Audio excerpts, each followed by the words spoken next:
تايم واروح اعمل حاجة اسمها ريبيتر. لو انا عايز اعمل نسخة من الكورة دي وعايز 20 نسخة، كنت المفروض اعمل ايه؟ اعمل كنترول دي كنترول دي كنترول دي لحد ما اوصل ل20 نسخة. طبعا ده ارهاق جدا. طب انا لو عايز 100، لو عايز 50، وعايزهم كلهم يتعمل لهم انيميشن، لا ده ياخد وقت كبير جدا. ففي خصائص حاجة اسمها ريبيتر بيكرر لي الشكل على حسب العدد. تعال ندخل على الريبيتر. بيقول لي عدد النسخ كام. هنا في الديفولت او في الحاجة الأساسية 3. لو خليتها 18 مثلا نسخة، شايفين؟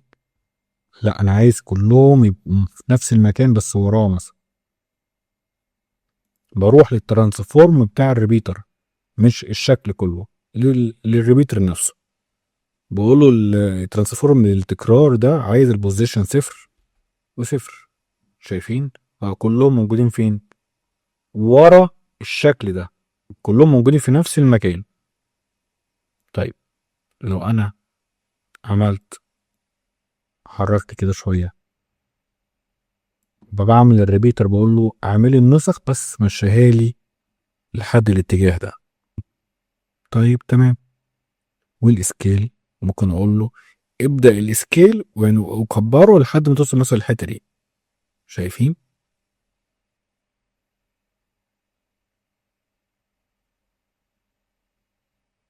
ممكن برضو يتعمل انيميشن. يعني انا عايز اعمل كده مثلا،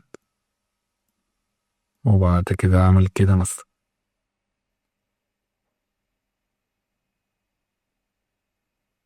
يعني اي حاجه انت بتعملها ممكن تتعمل انيميشن. طيب نشيل السكيل. تمام. خلي البوزيشن رجعه تاني 0 0. خلي السكيل رجعه زي ما كان.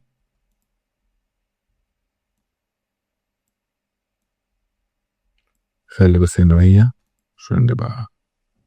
خلي البوزيشن من الجنب. طيب ماشي. وبعدين شايفين كده انا عملت ايه؟ عملت ريبيتر وعملت وديته الاتجاه اللي انا عايزه. طيب وبعدين عايز اخليه يتحرك، اعمل ايه؟ بعد ما عملت الريبيتر بقول له انا عايز حاجه تعمل لي انيميشن للشكل ده.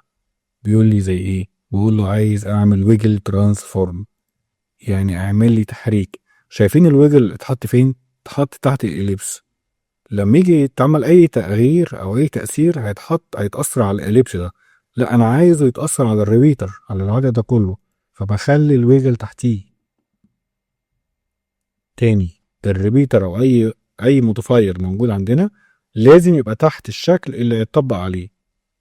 طب خلينا نعمل السهم كده ونشوف ممكن نعمل ايه.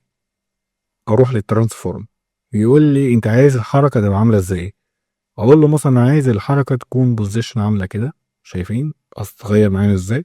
واقول له انا عايز تبقى في حركه في السكيل، يعني حاجات تبقى صغيره وحاجات تبقى كبيره.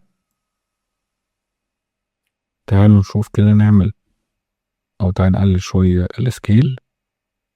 تمام. بصوا